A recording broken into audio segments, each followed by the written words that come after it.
we're going today with 1980s Popeye, which has a lot of things going for it, a lot of things not going for it. So I thought we could start by meeting the panelists, and I will stop screen sharing for a second and do a little round of intros for those that missed it last time. I will start with Sarah.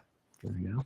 All right, I'm Sarah, and I just want to say I did watch the Popeye cartoons as a kid, so I don't even know what they were on. I just feel like they were ubiquitous. They were like always on TV, like in the 80s, I guess. Yeah, I don't know where they were either, but they were somewhere. I don't even know where I saw them, but I just remember watching a lot of Popeye as a kid, and just the thrill was always waiting for him to pop that spinach can and punch someone in the face. That was it. That was the buildup of every episode. So I just wanted to say that at the beginning. I'm not sure why. Just set the stage. Cool. How about Jeremy? Let's go around. Okay. Hey guys, my name's Jeremy, aka JMO. I'm a podcast host from the Old Switcheroo. It's a retro gaming podcast, and I'm excited to be back here talking another weird movie with three of my favorite people. Are we doing our Popeye pasts? Are we doing what's your relationship to Popeye? What's your relation to Popeye? And I guess also this movie. I guess we forgot to skip with Sarah. What is your relationship with this movie? Had you seen it before? Had you not? Yeah. Sarah? Oh, are we going back to me? Well, I mean, I gotta know. I'll ask you, have you seen this before? What's your relationship with Popeye? Okay, so the movie, this was my first time watching it all the way through. The first time we started watching it, I could not make it past he's large, but he's large. He's large. It was very memorable because even though I couldn't make it through the movie, I still would sing he's large to Kyle all the time, even like years after. Like I'd be like, he's large. I was actually singing it to my new phone because I got the new bigger iPhone. So I was going, he's large and it's mine. He's not much, but he's large and he's mine. Large. So yeah, my relationship with Popeye as a cartoon is I would see it as a kid. I would never know, I couldn't tell you what channel it was on. Yeah. But like it's always seemed like around, and you would, to me, begrudgingly watch it. Like you'd want Daffy or you'd want gargoyles, but you're like, this is still a cartoon, Right. and a cartoon can only be so bad when you're like 6. Yeah. I used to want to watch this movie. We would see it on the shelf at like Hollywood Video. And I'd ask my dad, I was like, can we get that one? He goes, no, it's terrible. And like my dad likes some pretty terrible movies. So it almost had this mystique of like, how bad could it be? And I guess we'll get into it later, but this has caused quite a row in the household. So I think we should cut to my lovely wife, Jackie, next, right? Have her introduce herself. I'm Jackie. I have no connection to Popeye, the cartoon, the movie at all. Like, I don't even know if I've seen the cartoon. But I do vaguely remember my dad watching this movie on TV. And me kind of popping in and out because he like loves physical humor. So like I just remember him laughing a lot at this movie when I was a kid, but I'd never seen it as an adult. So like this was my first time actually watching it all the way through, like remembering it all. So yeah, I don't know. Yeah, I'm the same as Sarah. Like watched it growing up as a cartoon. I watched it, I think for the first time with Sarah. I attempted to watch it. I feel like I made it like to the octopus, but I don't know if I saw the end, which is almost the end. But like I vaguely remember being like, what is happening here? And then I hadn't watched it again until this recent rewatch a couple days ago. That's disturbing to think of what you endured to get to the octopus fight, then to bail on the movie with like 12 minutes to go. I think I didn't know like how much more. I mean, who knows how much more was left? It was It doesn't really feel like the end. Yes, exactly. Cool. So I thought we could go, before we go into some fun facts, which I'm very excited about. Let me do a little slideshow or just a screen share of talking about what we can do. Hold on 1 second. Hey, Abraham. He's back. Oh, he's back. Great. Hello. I thought we could do, before we jump in, we talked about where we were with Popeye. let's just do a quick, before we talk about the plot, which will be our usual, and kind of breakdowns and thoughts. What's your initial, if you had to say it in an elevator pitch, couple sentences, what's your vibe on Popeye? Having endured or this walkthrough or this watch through, what's your general take? What's your vibe going in? I will start. I guess we'll go. Let's do the same order. Sarah, what's your take? Carpet to the pie. Yes. Can you hear me? Yep. Yeah. Oh, okay, because it looks like I'm freezing, so I can't tell if my audio is working. You sound good. I guess I would say my pitch would be, if you want to see the worst musical ever, then watch this. It's an experience. Like, you just kind of have to see it to believe it. That anyone would put these songs, like record them and film them that way and put them on a movie. And a big budget movie with big names. Mm-hmm. That's my pitch. It's can I go next? Yeah. It's Sarah, like, we love musicals. Kyle, you like musicals too, right? I love musicals, yeah. Yeah, so 75% of this chat loves a good musical. And there's a couple of songs in where I was like, this is bad, right? Like, these are bad. There's not something I'm not getting. These songs are bad. But you gotta, the moment Jackie and I didn't know this was a musical, right? So the moment that Robin Williams starts singing in full Popeye, he's doing the Popeye mumbly while singing. Yes. You kind of have to appreciate the big swing, even though it wasn't swinging in a good direction. Yeah, I don't know if there's such a thing as a Popeye fan, but if you're a Popeye fan, you probably love this movie. And if you're not, you probably hate it. And I landed somewhere in between. Yeah. Yeah, my thing with it was like, okay, I felt like on paper, I should have really liked it because it's like weird and absurd and like doesn't make sense. But it's like, I didn't. So like,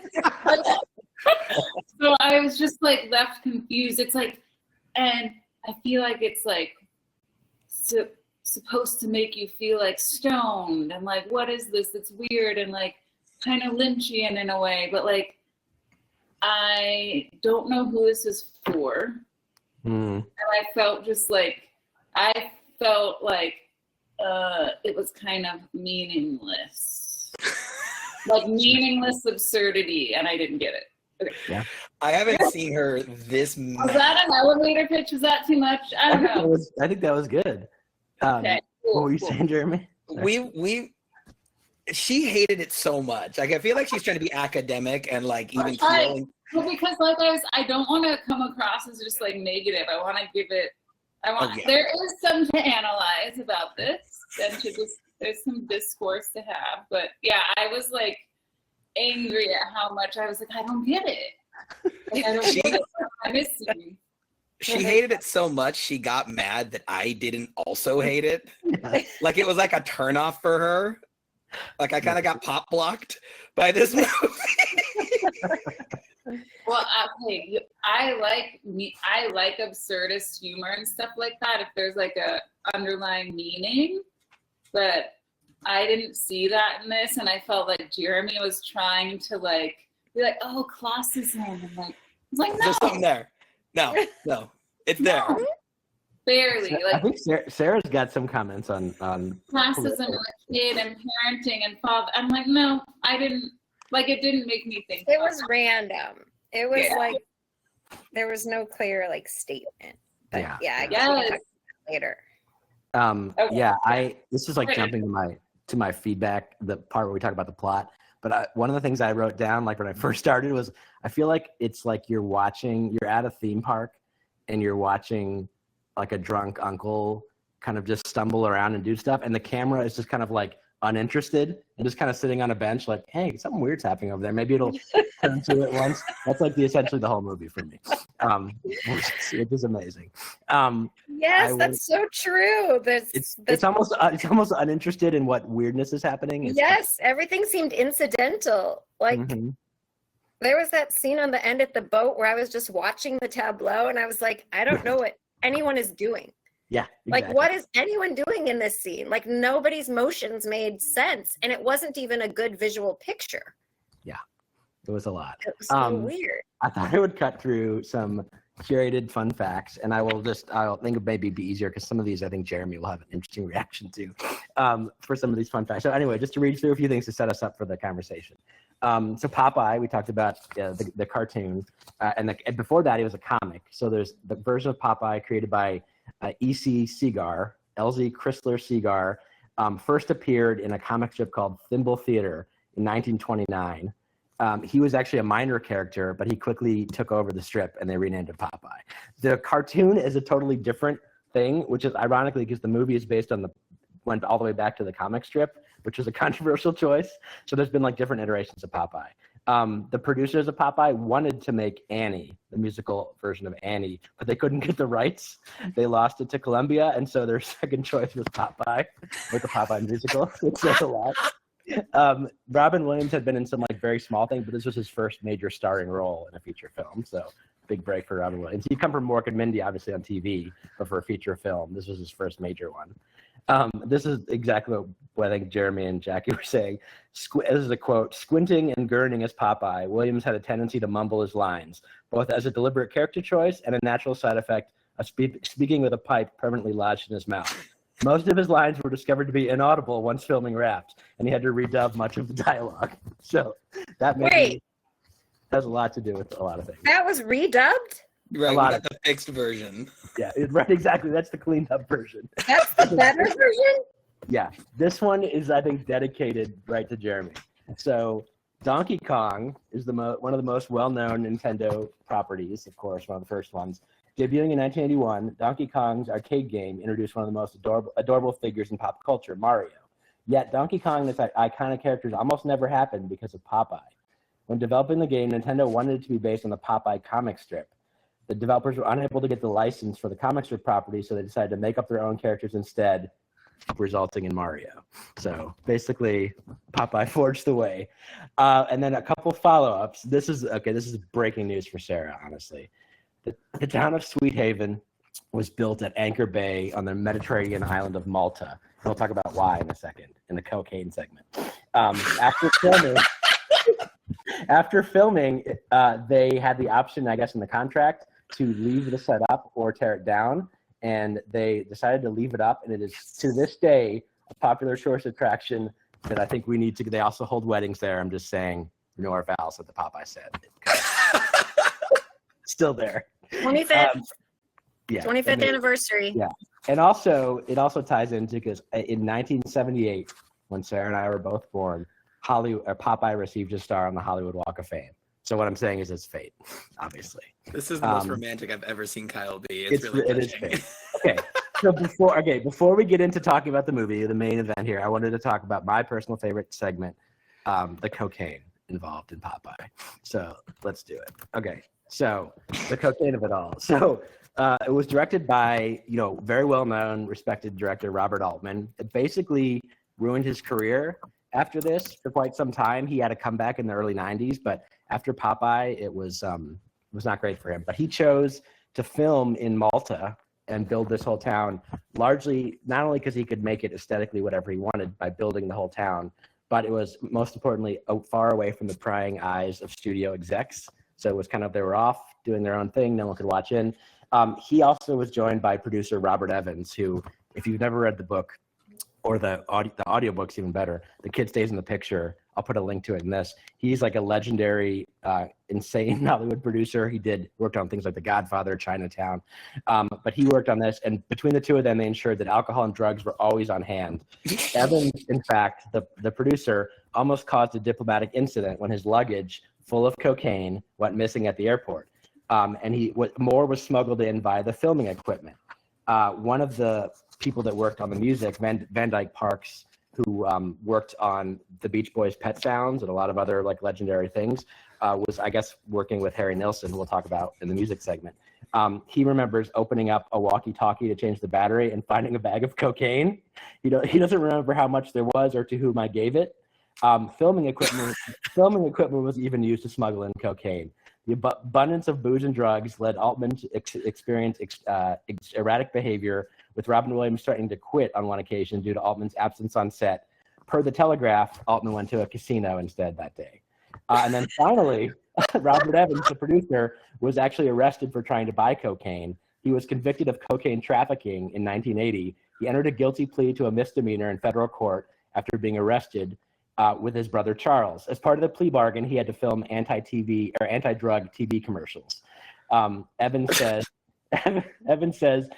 he continues to deny the trafficking charge, saying he was only trying to buy cocaine. But he told the Philadelphia Inquirer in 1994, "Bob Cocaine Evans is how I'll be known to my grave." So thus ends the cocaine segment of Popeye. There's a lot going on the set for sure. Wait, who was the Evans guy? Like, what was his part in? He was the producer of it. Oh, okay. Yeah, I'll put the link to the book in a thing. The book is incredible, like his whole story in Hollywood. But yeah, just like having those clowns like on a remote island is amazing. Did the director do drugs? What'd you say? Did the director also do drugs? It sounds like everyone did. I don't know have all the details, but it sounds like it was there was a lot happening out there. So. It's just so weird though, because like I mean, on the surface, this is like a kids movie. Yeah, you know, you're doing this on this cartoon, and everyone's high on cocaine. Exactly. That's like the most 80s thing I've ever heard. Yeah. Although I guess this would have been late 70s because it came out in 1980, right? Was it like an adult comic strip? I don't know. It was kind of like, I guess like a comic strip in the 20s and 30s. Anyone was reading them? I don't know. Maybe some kids. I hear Sarah too. She's back. I think part of the reason why we don't know, and someone correct me if I'm wrong, but I'm pretty sure Popeye the cartoons were first played before movies. Like it was like, yeah, you know, and it was not necessarily a movie for kids. And so like I think that's why Popeye does have sort of this like everyman kind of like the one guy with dignity left in a capitalist world kind of vibe to it. Like I think there's stuff here for the working giving class. It so much credit. It is, but it's also like it's there. And I think it was more of an adult cartoon. That's the impression I got even as a kid watching it, just because the whole thing was it seemed to be about adult sexual relationships, because Olive Oil was always like waffling between like Bluto and Popeye. And, like literally just and they were always, I feel like they were always like in a bar or like, I don't know. It seemed more adult for a cartoon. Kind of like reminds me of Betty Boop. Yeah. Yeah, exactly. Yeah. Because wasn't Betty Boop like a prostitute? A lady. Well, Jeremy told me that one time. Is that even true? It's implied, right? I mean, I think it's definitely implied, but yeah. Okay. Yeah. I'm not a Betty Boop expert for sure. I'm more of a Jessica Rabbit guy myself. Okay, cool. I think I'm realizing too, to correct myself, I think he may have been Brian Wilson's Smile instead of Pet Sounds, but I'll see. I don't want to mislabel Van Dyke.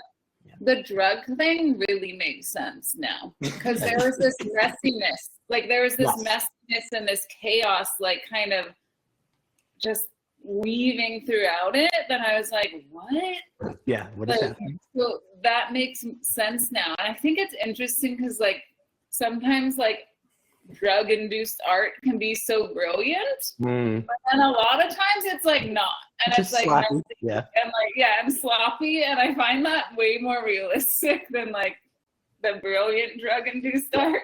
Yeah, you never know what you're gonna get. Okay, let's talk about our visit to Sweet Haven. The plot. Let's go through the plot. So just like we did with Return to Oz last time, I broke it into like little chunks so we can kind of like take a moment to talk about it. So just to start, arrival in Sweet Haven. Popeye, Robin Williams, arrives in the small coastal town of Sweet Haven, seeking his missing father. He quickly finds himself at odds with the local bully Bluto, who's engaged to Olive Oil, Shelley Duvall, the daughter of the Oil family, who runs a boarding house where Popeye stays. So what are your takes on sort of the intro up until the point where he meets Olive's family? Any thoughts? I can maybe start with Jeremy this time. So first of all, the intro to the movie itself is actually kind of neat because you start with it. the Popeye black and white cartoon, That's right. voiced by Jack Mercer, the original Popeye. And he goes, "Oh, I'm in the wrong movie." Ah! And I was like, "Oh," because it was like a fake out. They wanted the audience to be like, "Oh God, is this an animated Popeye?" I thought this was, oh, okay. It's actually live action. So that's why animated Popeye was like in the wrong one. Yeah. So that was actually kind of clever. And then there's like this big tone shift because it starts with no music and just this lone little ship out in the middle of the ocean. And you're just like, was there a shipwreck? What's going on? And then Popeye disembarks in Sweet Haven. And it's just immediately accosted by the tax man.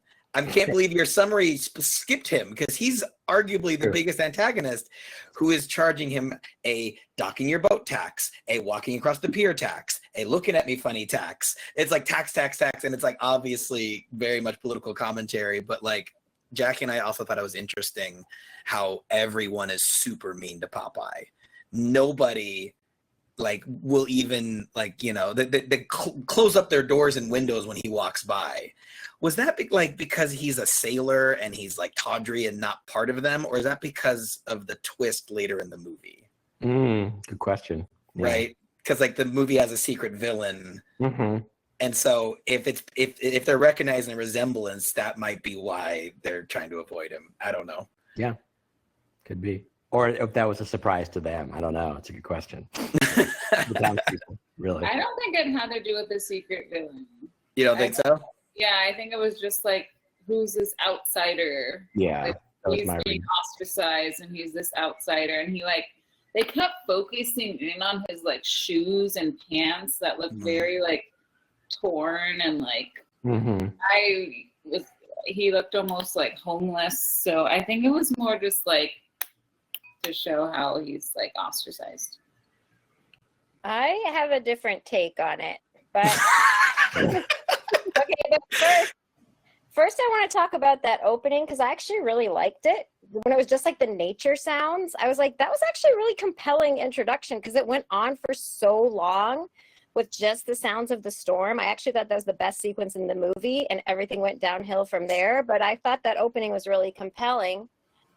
But I actually thought the opening sequence was their lazy take on like Iowa from The Music Man. Because it was like, welcome to our town. No, my guy had the same we're note. stubborn and we've got character, and we, you know how they in The Music Man they kind of jokingly kind of give Robert Preston a hard time. I think that was their trying to do that but failing. And it ends up in this joyless slog, one of the most joyless dirge-like songs. But then it's like, God bless Heaven. God must love us. And it's like, dirge. And they all look angry. And I was like, what is this? And then also, like, I was like, is that supposed to show they're being oppressed by the Commodore and like the tax man? So it's like fake. We love it here. Do you know what I mean? Like, true, because they're very excited when the tax man goes. Yes, exactly. When the tax man goes on the slide. That is parade out of nowhere. It's kind of terrifying to me that we both had almost the same note, because I also wrote dirge-like first song, but my reference was less on Iowa, and I wrote it's like Beauty and the Beast, be our guest on tranquilizers. It was like, here's our town, but it's pretty depressing. It kind of sucks. Yeah. And then, I thought the town, the construction of it too, and the whole vibe and all the pratfalls and things happening was like, if you made the Pirates of the Caribbean ride, like as an aesthetic, that was the town. You know, where there's like, oh, here's the guy like falling down and coming back up. And like, it's like a bunch of just like sight gags over and over was the whole vibe, which is interesting. And then, I mentioned too, like the camera just seemed like uninterested or distracted by what was happening. It was just like, something's happening. Maybe I'm looking at this. Maybe I'll look over here. No idea what I was supposed to focus on. So. Yeah, Jackie said in the chat that it sounds like they're singing out of obligation. Did you guys actually? So I wanted to listen to the songs on the way home from Trader Joe's, and Jackie's like, "No, I've had too much Popeye in my life. We're not going to listen to it when I'm away from the screen." I I listened to it yesterday, and okay, so one of the lines. Some of them had different orchestrations and more audible stuff, and I'm like, why didn't you put those in the movie? Why did we get? Yeah, it was the like sound mixing is so bad in this movie. So bad. Like there's actually multiple scenes where it's a crowd scene, but you can hear full conversations of the extras. Yep. Like, and I was like, this is strangely immersive. I feel like I'm really there because it's so chaotic. It like made it kind of hard to watch. But one of the lines from the Sweet Haven song is "Safe from the sea, safe from democracy." Yes, I noticed that too. Yeah. And so like, you know, being that this movie is set in the Great Depression, I feel like it was sort of this like weird like story of, you know, the regulation and the tax man and like save us from this crisis while we resent you for it the whole time. Yeah. I don't know. Interesting. Okay, moving on. The engagement party. During an engagement party for Olive and Bluto, Olive feels trapped and sneaks out to meet Popeye. They bond over their shared sense of being outcasts in the town. Their night takes a turn when they discover an abandoned baby in a basket, whom they name Sweet Pea. Spelled everywhere, including the comics, SWEE apostrophe PEA. Sweet Pea. Sweet Pea. Yeah. What's your I'll go back same order. Jeremy, what's your take on the whole engagement party scene and the meeting with the baby? So as a kid, I found the character of Olive Oyl completely unenjoyable. She was just kind of, Popeye, help! Oh, Popeye! Shelley Duvall, to her credit, freaking nailed it. She was Olive Oyl to a T. I don't know that that's good because her Popeye helps last for 12 minutes at a time. Yeah. And it's always in the background because this movie has no sense of sound mixing. So if anyone was making a noise anywhere on set, you're hearing it. And it's all sloppily layered over the songs that you can't even understand. Yeah. And this is, I think Sarah should talk to the He's Large song because she seems to have a lot to say about it. Yeah. Yeah, we have a whole song segment. Feel free. It shocked me. It's the worst song I've ever heard. But then now I've heard food, and I think that's the worst. Everything is food? But I know we're not there yet. We'll get to food. Everything is food. Oh, yeah. We'll let you fully talk about the songs. But, yeah, go ahead. Sorry. Oh, I appreciated a couple things about the engagement scene. One thing was that she loves me not, because I always remember that from the cartoons. So I appreciate that they tried to work that in. Also, I just want to say, I don't know why young blonde Robin Williams is doing it for me. I'm ashamed.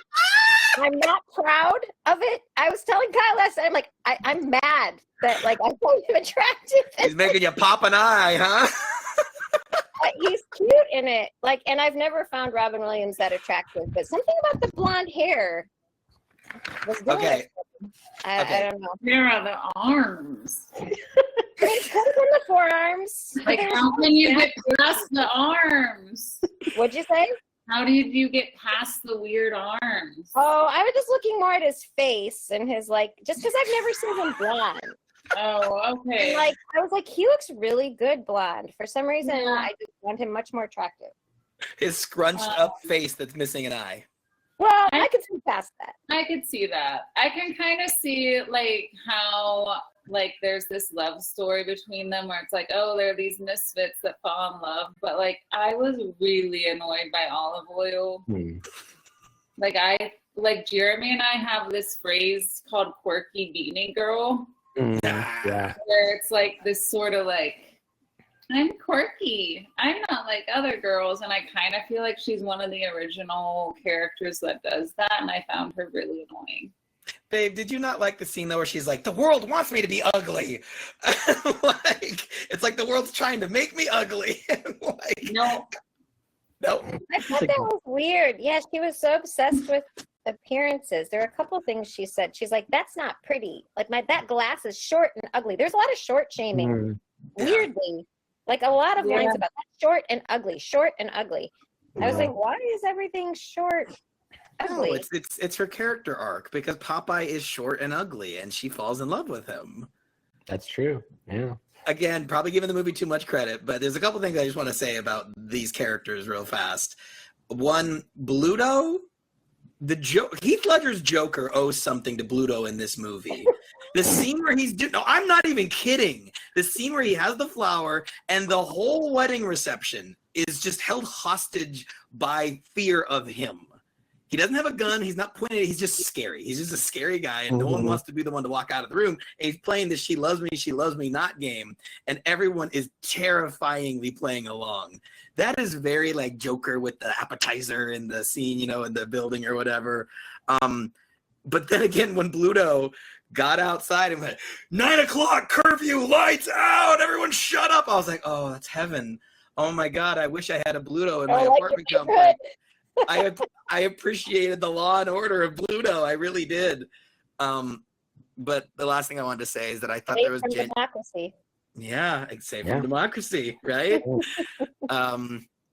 But then I also thought there was actually some genuine romantic tension with the Fooey scene where Olive Oil and Popeye are talking so close that their lips are almost touching from their conversation, and at the end she like barely smooches him, and like I realize it's because like in Marvel movies there's no like slow build to a kiss. The romance has been taken out of modern movies to such a crazy degree, I think. That's my soapbox. More like Popeye.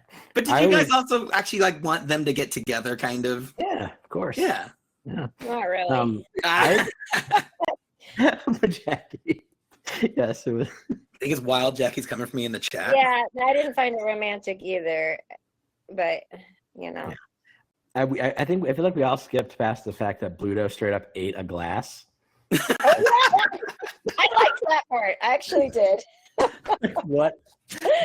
Also, why did they? And it was this scene, and then also later, they were really proud of their fake pelican that they kept cutting to. This bird that looked like absolute hot garbage, and they kept like giving it starring shots for like 10 or more seconds. Like I was like, what is happening?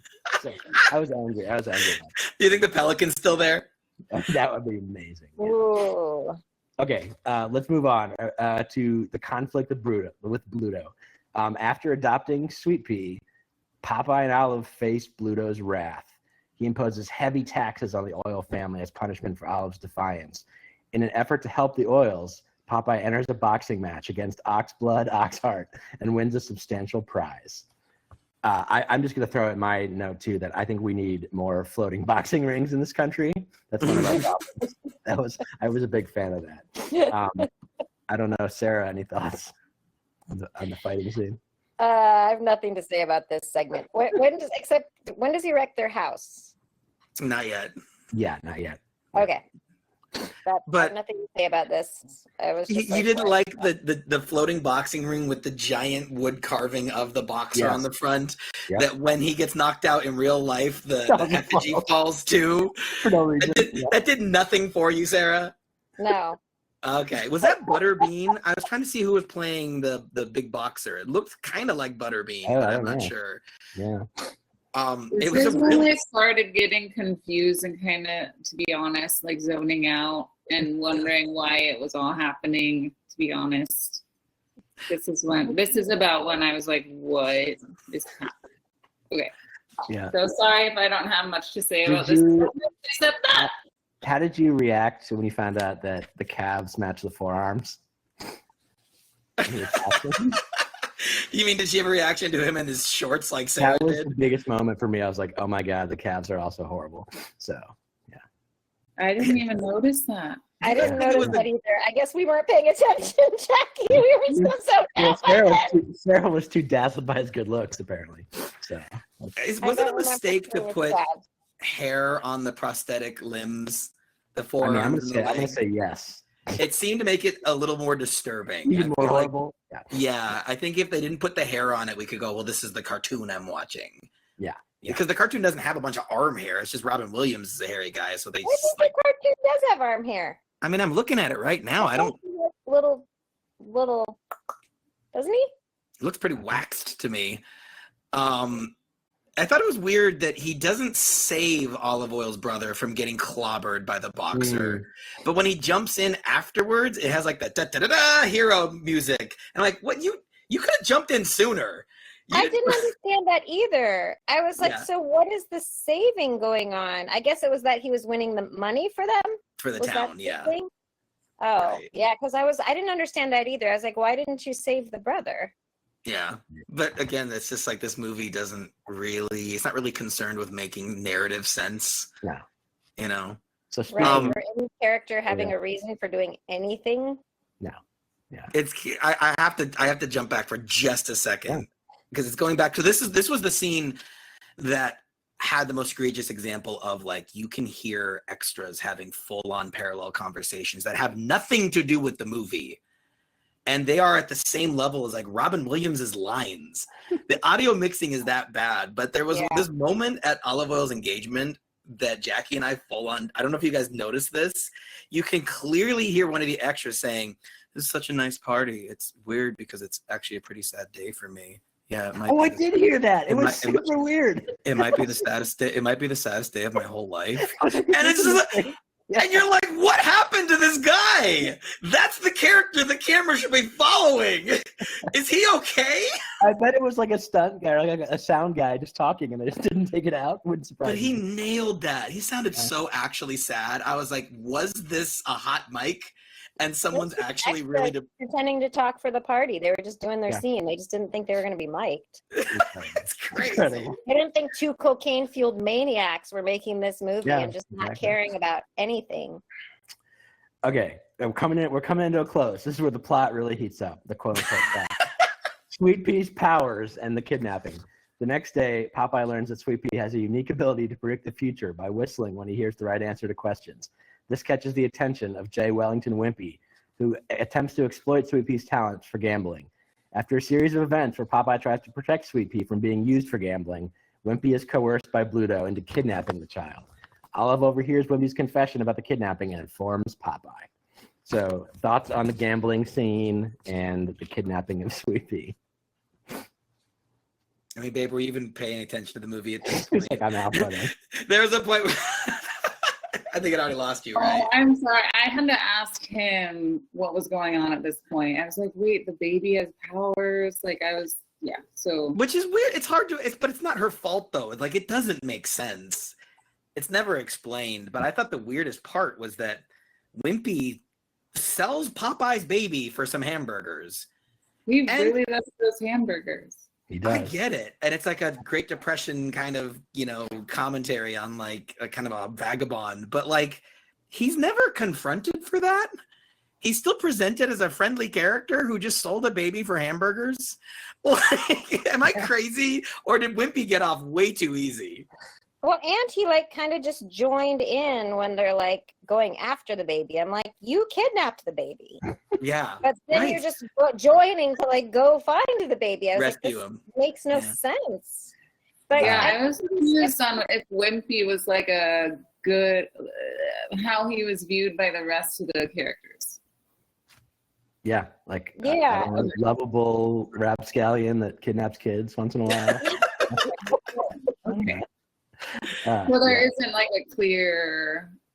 That's what I saw. It seems like and he was stealing everybody's food too. Remember, he was stealing everyone's hamburgers. Yeah. I get it. He did that in the show, so I get that was like a nod to the. But I feel like we skipped everything is food. Right. We did at the beginning. We'll talk. Don't worry. We're talking about songs in a second. Oh, okay. Okay, we're gonna have a separate talk about songs. But I also feel like we didn't talk about the gang of sweaters that was terrorizing the town. Yeah, we can talk about them. Yeah, they're the bar fight. Yeah, the bar fight. Like, why the sweater boys? Like, who were they in league with? They were. Yeah. Were they like Bluto's minions? Like, what was their? I don't know where they ever explained. They were just there, like lurking around. I know they had nice sweaters, but like I liked the sweater gang, and like I wanted to know more about them. I want to get a embroidery. Maybe Sarah can do this because we never talked about Popeye's like the way he talks with popping K's into various words and stuff. But I wrote down a racetrack ain't no nursery. I want that. Okay, but like the needle point of that, I can do that. Yeah. We all got jokes, but there's actually a line that I thought was really great that made me pop off for Popeye. It's like it was when he's like walking away with Sweet Pea and he's refusing to exploit her talents, even though it wouldn't harm her at all. He's just the last man with like, you know, a sense of right and wrong. He's like, no, you can't gamble if you know the results. Like, that's cheating. It's wrong to cheat. And he says it's wrong even if it helps you. And I was like, that's like, I don't know, giving the movie too much credit, but I was like, profound, Popeye. Yeah.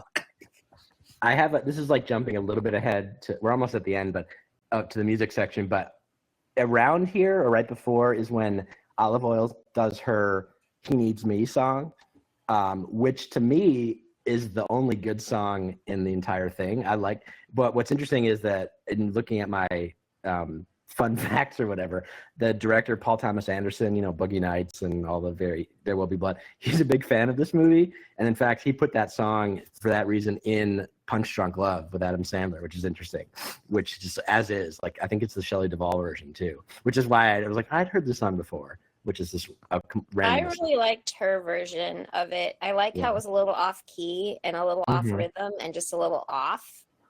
But she was the only one actually singing in the whole movie, so it came off like as if she was like Kristen Chenoweth, like belting, because like compared to the rest of the movie, it was like so good, but also it was kind of more lovable that it was like a little off.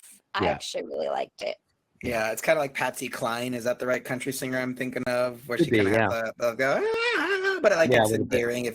It feels like you're overhearing it, like you feel like a neighbor on a porch. Jackie's no.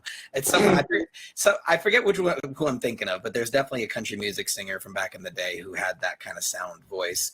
But as sorry, babe, it's an insult to Patsy Cline. I could have sworn it was her.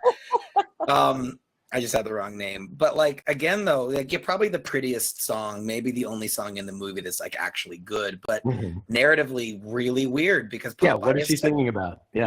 What how does he need her? I mean, he does say a baby needs a mother and a father. That's the only thing. But Popeye in this moment of the story is horribly depressed because his child's been kidnapped. And she's like, oh, he needs me. And I'm like, you're kind of romanticizing this really dark moment for him. You're thrilled that he's at his lowest point because the child he cares about. You know, it's not their child, but it is their child, babe. Like when he says, oh, I'll love you more than you'll ever know. And no. The whole connection between the child, I was I didn't care about.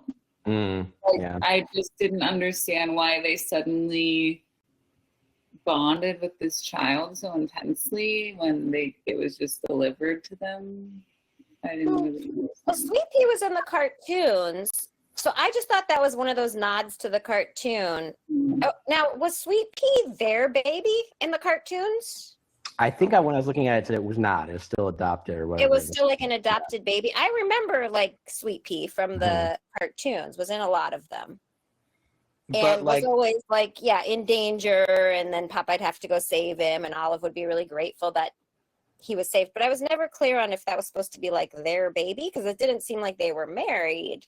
So I didn't mind that part as much, only because I was like, okay, that makes sense in the world of the cartoon that they're trying to like portray.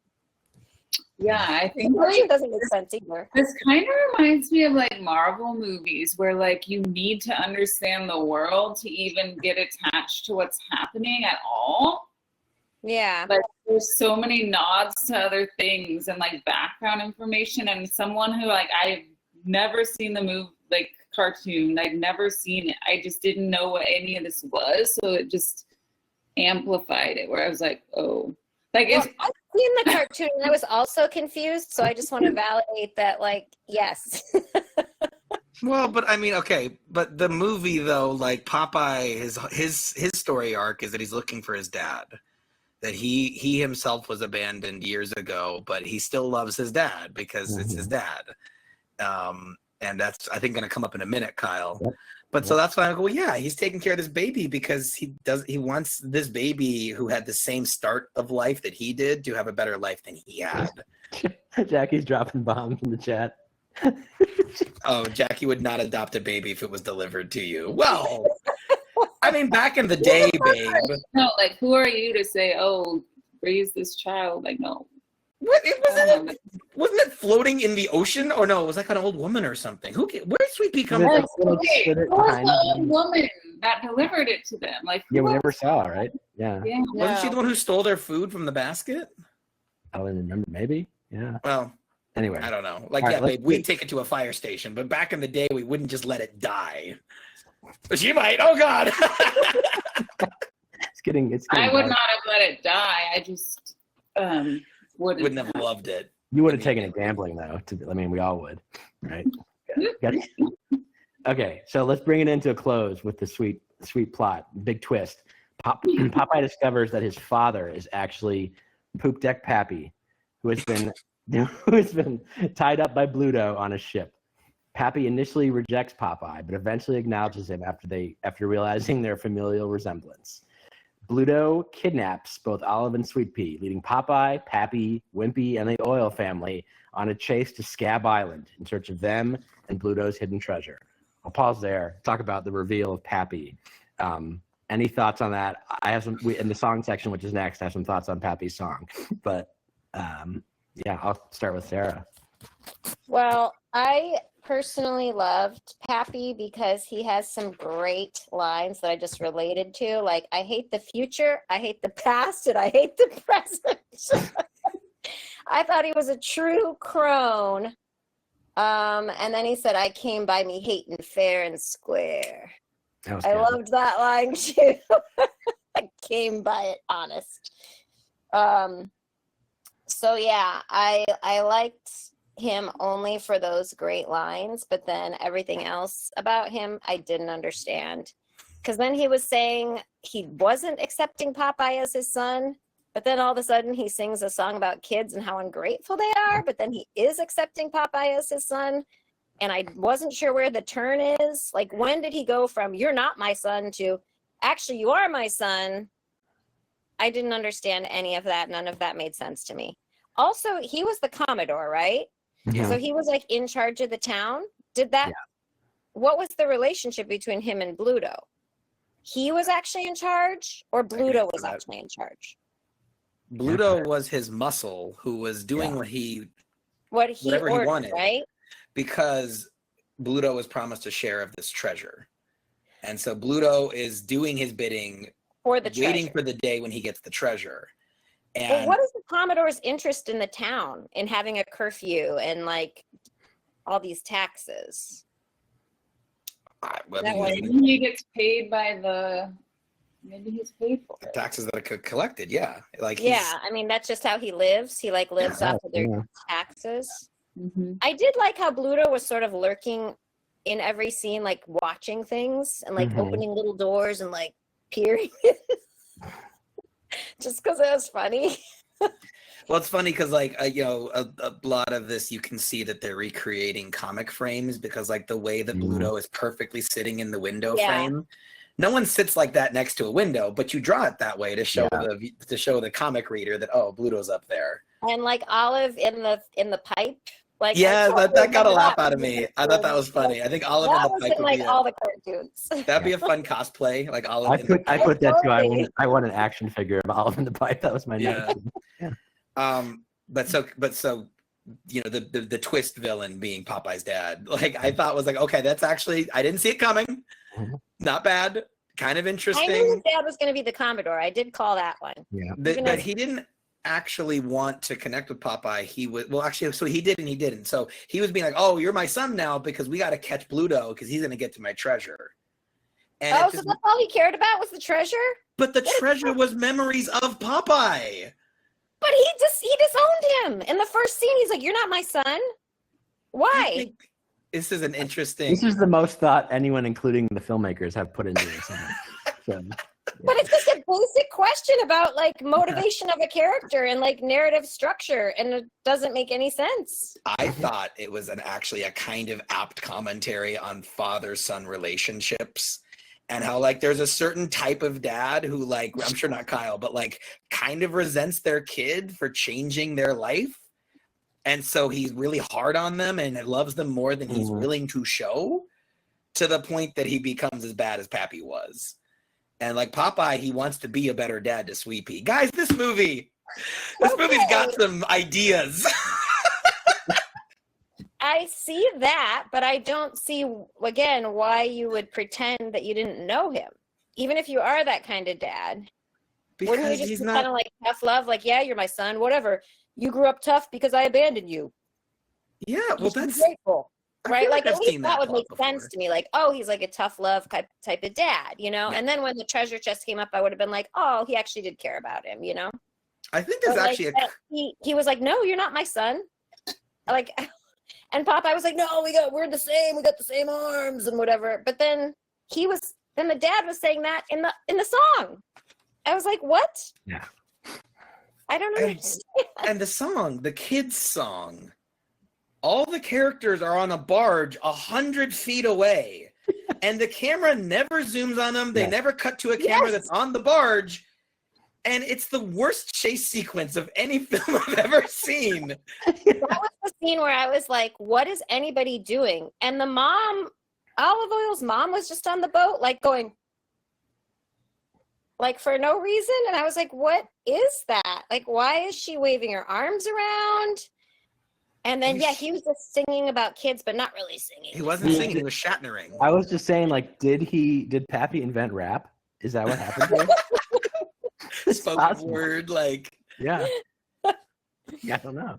Okay, let's bring it into a close here. And wait, I wanted to say, okay, maybe you remember this because you took like 5 pages of notes, but there was this one line where like Popeye sort of lovingly recollects his own abuse from his father. Oh, yeah. That I thought was kind of interesting.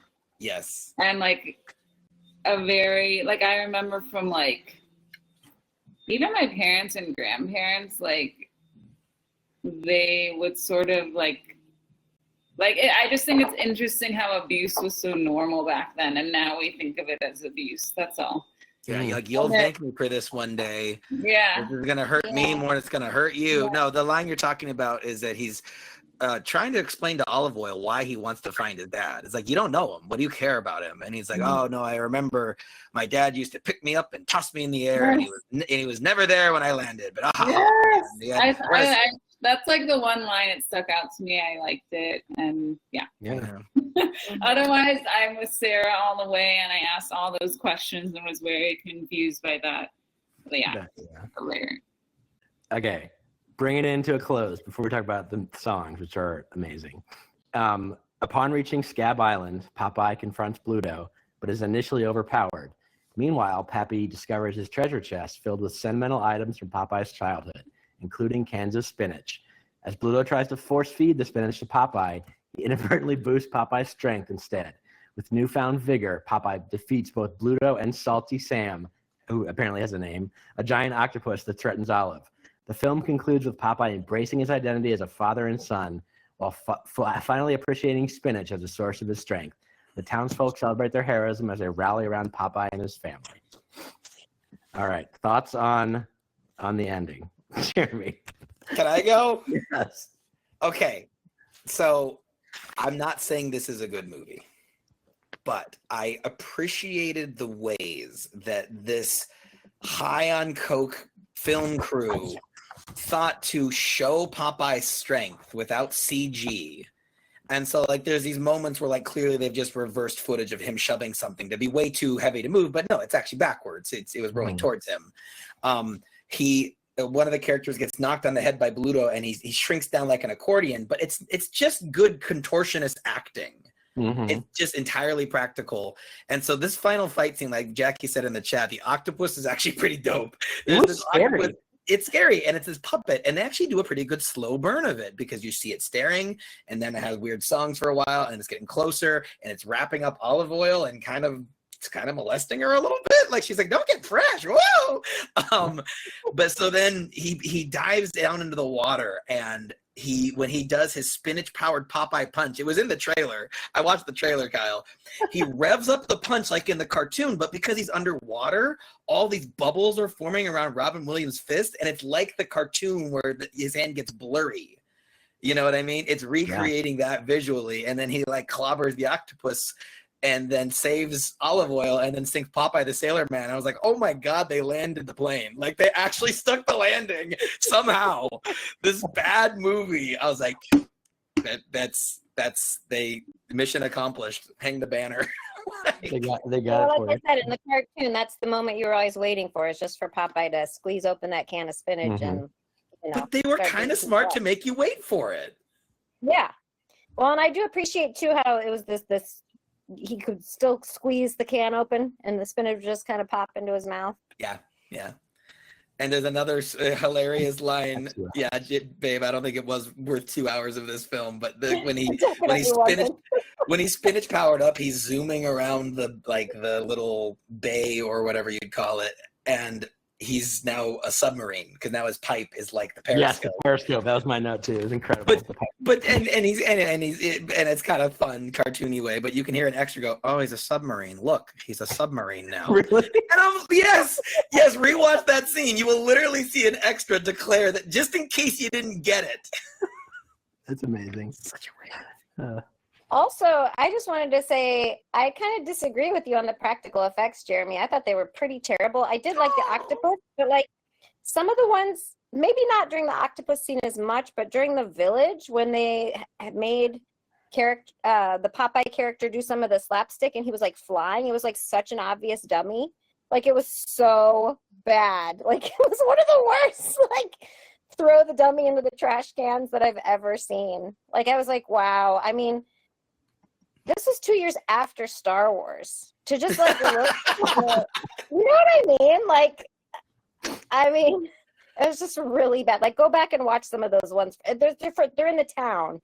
There's a couple ones where Popeye gets like thrown into things, and it's so obvious. They're throwing like a scarecrow with like Popeye's clothes. Do I have to be sober when I rewatch it?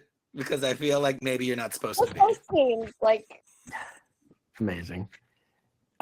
Okay, cool. We're coming to a close. I have a couple more. Most importantly, let me read this real quick because this is exciting about the songs. Okay. So the songs. I don't know if you guys are familiar with Harry Nilsson. So he was very popular in the 60s and 70s. By 1980, when he was contracted to work on the Popeye soundtrack, his career and personal life were in a transitional period. His commercial success had waned compared to his peak in the 70s. And this quote I thought was great. If you're going to make a movie musical about a disfigured sailor in a dystopian fishing hamlet, then obviously you hire a washed-up pop musician with drug problems to write the music. Harry Nilsson's soundtrack is everything it should be, and exactly nothing that would appeal to mainstream audiences.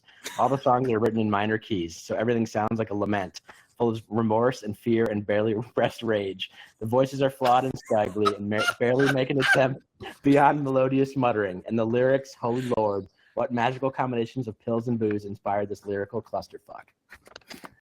So I'll stop there. I'm curious to see what everyone's favorite or least favorite songs were in this. Maybe Sarah, I know you've got some opinions. well, I used to think Large was the worst song I'd ever heard, but like I said, then I heard Everything is Food. Everything is food, food, food. Which I almost want to go and look at the lyrics of that because it's like so bad. There's something about like everything is meat. They used to be animals, now you wear them on your feet or something like that, or now they walk around with you. It's not even that good. That was too good. That rhyme was too good for the lyrics. It was worse than that. But I also did want to say I kind of appreciated the one, and I don't remember which one it is, but at the end, Popeye saying "Sail with me," and Olive Oh yeah. "Stay with me." Yes. And I kind of liked that because I was like, oh, that's kind of like the eternal battle, right? Of like romance or like, no, you come with me. No, you stay with me. Like, I just kind of liked that. It's called And I was like, Sailing. oh, that's kind of a nice moment for how bad the rest of the music was. I thought that was kind of sweet. Yeah, and it's fun too because like they're singing to Sweet Pea, but they're singing to each other. To each other, You know? yes. Yeah. Yeah, and I kind of like that moment.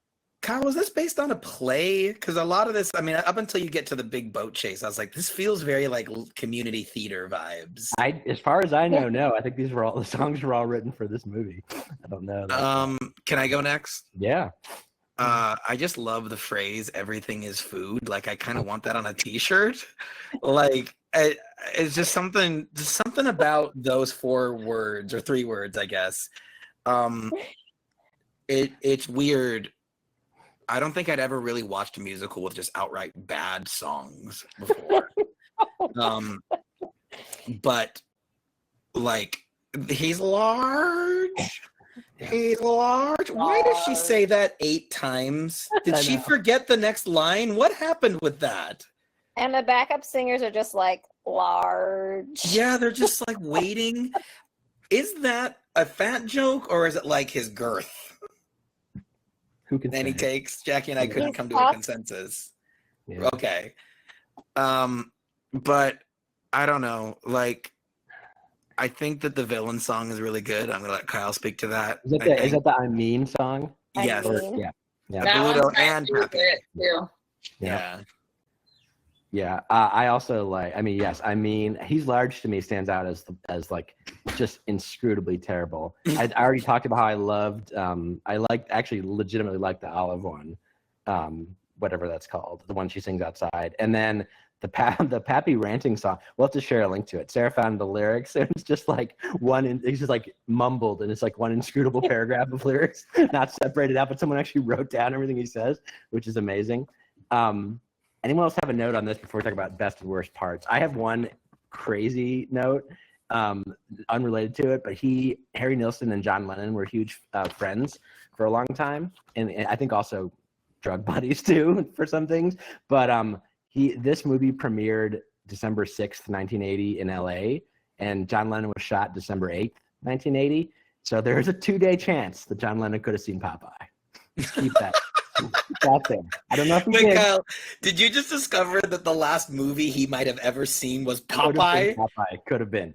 I don't know what his travel schedule was, but it's in the universe. We got to see if he was at the premiere. Yeah, who knows? Cool. I thought we could go to bring it into a close here. Best and worst parts overall. What are I'll start with Sarah, your thoughts on overall best. I'm going to have to think. That's such a deep question. I'm going to have to Anyone have anything off the top of your head? Jeremy, maybe? I feel like you might. For best part? Best or worst, both, yeah. I mean, it's kind of the whole movie is a worst part because every scene, every line, every song sloppily bleeds into the next moment. The cameraman never knows who the main character is. The microphones never know who you should be listening to. It's almost unwatchable at points. But I feel like there's actually a cut of this movie that wouldn't be that difficult to do and would make it 2 or 3 times as good of a movie. You just need to remix the audio, cut it shorter. Jackie said in the chat it should have been a tight 90. Maybe a tight 70. yeah, maybe. Yeah. But I don't know. As far as like best parts, I would just say it was like every moment that something sort of accidentally profound was said. Like Pappy being like, I love that line. I totally agree with Sarah. Like, I came by my hate fair and square. And I was like, ooh, that's very like modern day kind of far right sort of, angry at the world, but feels justified, Popeye's little accidental wisdoms. I don't know. It's like this movie was terribly written with just little glimmers of something special. So I liked every moment that was like that. Nice. I really like I really do like the aesthetics of it. Like, immediately I fell in love with the town and thought it looked so cool. Like, and the intro and I really liked the sweater boys Sarah was talking about. For some reason I liked that part where they were bullying him. Like, I love the octopus. They're matching sweaters. Honestly, like, the worst parts to me involved the baby plot line. Yeah. I just didn't like that whole plot line and got confused with that. But yeah, I'm sad because there was a lot of potential for this to be like a really weird cult classic if it was edited and I don't know. This could be a This bit could be of life's, I What think did it's he like say? your life's work for you and Jeremy to re-edit this into the Well, you know what's interesting? What it kind of reminds me of tonally in some ways is like Pete's Dragon, which I love. Yeah. I adore Pete's Dragon, but I feel like it has that weird dark tone, and it's this weird town, and they're like outsiders, and like, but Pete's Dragon just works on this. And I feel like I know what you're saying. Like, I feel like aesthetically, in a lot of ways, it reminds me of Pete's Dragon, but it And if doesn't there pull it was off. a clear statement about like the taxes and like that oppression and like that would have been really cool as a contrast to like this like weird town like caricatures. Like I don't know, that would have been cool too. But it just didn't come through enough for me to like believe it. But I'm glad you mentioned how much you fell in love with the town, because like I think you're right. You see it and you're like, I want to go play there. Yeah. It's got a bunch of rope bridges and like, you know, little slides and chutes, and it's just like there was a moment where I was like, was this filmed in one of those Universal Studios like play places, and they just like, you know, put wood on everything. And that's just, you don't see that in movies anymore. They don't build a whole little town, you know, they'll just CG it, and it's like there's you kind of miss it. And I was doing some research about like Popeye, and he was actually based on like a real guy that really looks like Popeye, like the cartoon. And he was like this fighter, this like day laborer that like would just roam around different towns and try to get work. And like he would get in fights, get in bar fights, and like I don't know, like it's interesting because like I usually love characters like that, but for some reason this didn't work, and I don't know why. Like they should have leaned more into the class aspect of it. I think of him being this like laborer struggling guy. I don't know. Yeah, go for it, Jeremy. Yeah. I'm just looking at the picture Jackie was just talking about. He like did a really good recreation of him. Oh wow, is that real? That's the guy that this cartoon is based on. That's Oh my gosh. Like there was a Popeye. Yeah. Mind blown. That is insane. Holy cow. I'll send you a link to this article, Kyle. Yeah, we'll put that in the notes. That's amazing. Popeye in real life. Yeah. I would agree. This actually does remind me of Betty Boop now, because Betty Boop was like, if she was a prostitute, like, I don't know, they're both these like lower class figures that are trying to like get by. Yeah. Yeah. I had the same note on my favorite part was the real town, and the authenticity of it was really cool. My worst was that we never to date have gotten a prequel about Pappy's adventures. Before that's because that's what I want to see, like a real gritty modern version of it. Some part of me was like, is Pappy the cartoon version that we saw at the very beginning of the movie, and Pappy was going to be the OG Popeye? No, I don't think it holds water. That's what we need.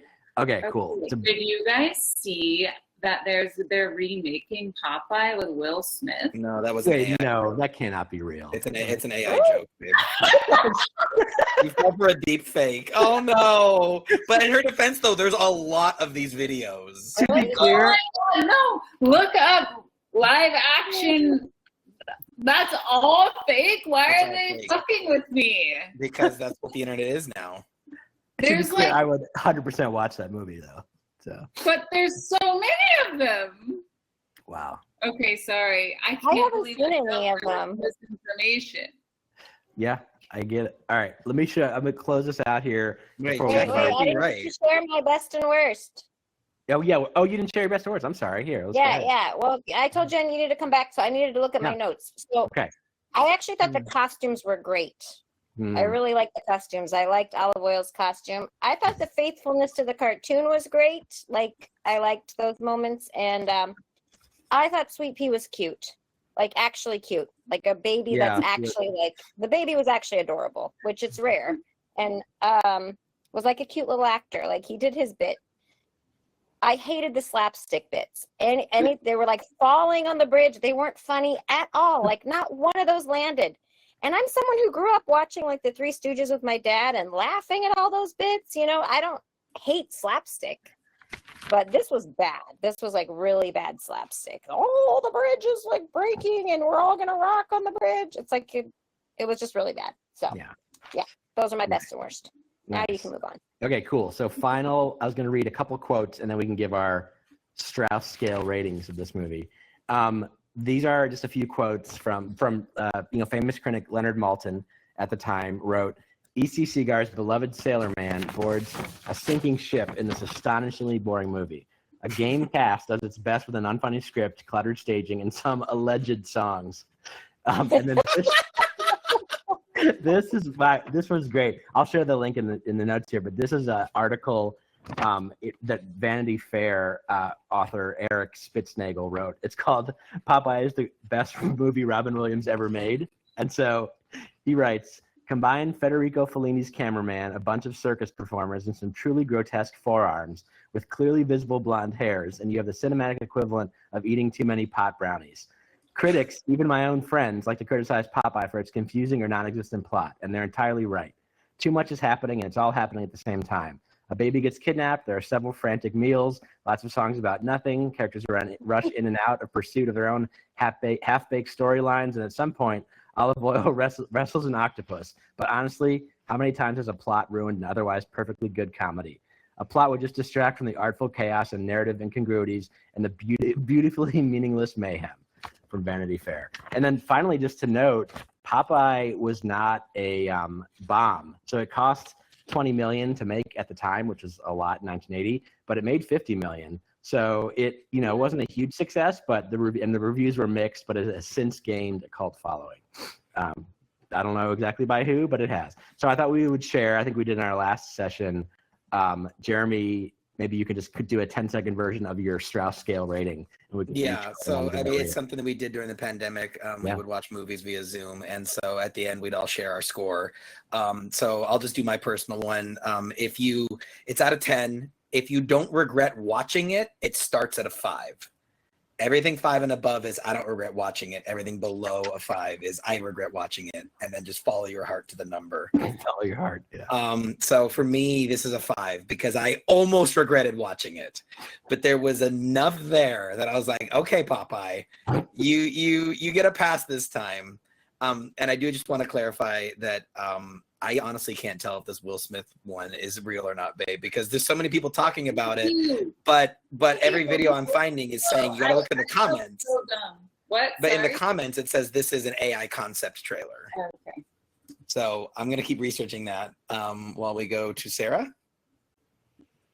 I'm also gonna give it a 5. I feel exactly like you do. I feel like I almost regret watching it, but the songs were so bad that they're kind of fascinating, so I'm going to give it a 5. I feel like I have to end with Jackie because I know it's going to be great. I'm going to go and say I give it a 6 because I almost regret it, but I like the big swing that they did, and I honestly can't think of like many other movies like it in its messiness, and I'm kind of like, I almost respect it in a way, so I'm giving it a 6. And now I'll go to Jackie to bring I'm so excited. I can't wait. I've been wondering all day. Why are you excited? I mean, okay, I'm sorry, you guys. I'm giving it a 1. Oh! Like, that's harsh. I was angry. I was watching it. Like, I was like,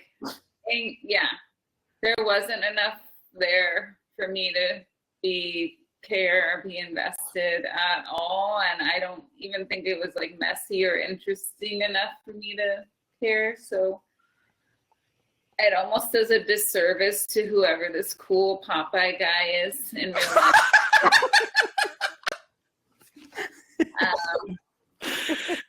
It's a cartoon, so like I don't know, but yep, okay. Yeah, it's an insult to Frank Rocky Fiegel, born in Poland, 1868. This fucking cool ass fighter, sailor, Polish guy. Like that's okay. Does a disservice to him. 1. Nice. Okay, I'm gonna be a 1 or 2, babe. She went for the jugular on Popeye. That's exactly what I wanted. Maybe we, Okay, I felt bad, but It's a bad movie, but You're- It is really bad. yeah. Right. Okay, cool. Maybe we can just end with, I think we did this last time, but where can we find our illustrious panel aside from on Stream Team? Where else can we find you online that you want to plug? Sarah, start with you. I don't really have anything to plug, but I'm on, what am I on? Instagram, I guess, at Finnefrock. I don't know There why it you'd is. want to follow me. I don't Don't. know. well, I'm gonna make you be on my show soon, Sarah, because season Okay. 2 we're gonna do Mario Party as an episode on the Old Switcheroo podcast. So we're playing through all the old Nintendo games on Nintendo Switch Online, one of which is Mario Party on Nintendo 64. And it's really fun just talking about old retro games, reviewing them, kind of poking fun at them. And Mario Party is a game that Sarah and Kyle both have a history with. So Yeah. Yeah. we're going to have a real life Mario Party and then talk about it. www.theoldswitcheroo.com if you want to check us out. Awesome. Jackie, how about you? Okay. I mean, I am on Instagram at Jacqueline Francis, and I haven't posted poetry in a while, but I am low-key an Instagram poet. And she's really good. Yeah. It's so good. Awesome. I'm I at have Kyle. some works in progress. I will post soon. Yeah, share them. The process. She wrote a poem about Popeye. Yeah, exactly. I'm at kylesjunkdrawer.com for a newsletter I do every Sunday if you want to sign up. And we'll be back here at some point to talk about Will Smith's Popeye. Yeah. Is that a thing? I can't tell. Thanks, everybody. It We'll see says you it's next week. fake. Yeah. Well, I fell for it. yeah. All right. Well, thank you for coming. We will talk again soon. Goodbye, stream Thank team. you. Bye. Bye.